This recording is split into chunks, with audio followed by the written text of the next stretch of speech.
If you're looking to organize your team, streamline communication, or manage projects more efficiently, creating a group in Outlook is one of the easiest ways to do it.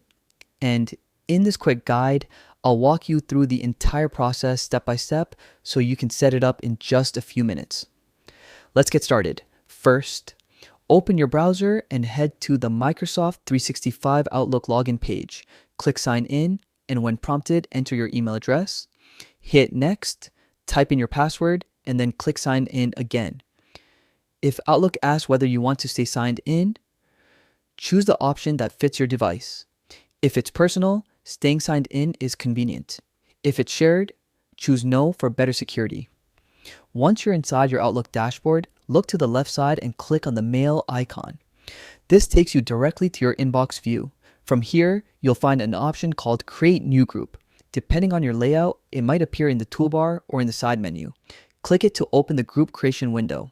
Now it's time to customize your group. Start by entering a clear, meaningful group name, something your team members can easily recognize. You can also add a short description to explain the group's purpose, which helps keep things organized as your workspace grows. Next, you'll see options for privacy. In Outlook, you can choose between public, where anyone in your organization can join, or private, where only approved members can access the conversations and files. Set the permission level based on how exclusive you want the group to be. It's also a good idea to double check any member settings so you stay in control of who can join or contribute. Once everything looks good, review your details one last time. And when you're ready, simply click Create.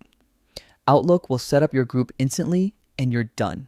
You've now created a fully functional group that you can use for team messaging, shared files, scheduling, and more. And that's how you create a group in Outlook in just a few minutes. If you found this guide helpful, make sure to hit like, drop a comment if you want more Outlook tutorials, and subscribe for the full productivity series. Thanks for watching, and I'll see you in the next one.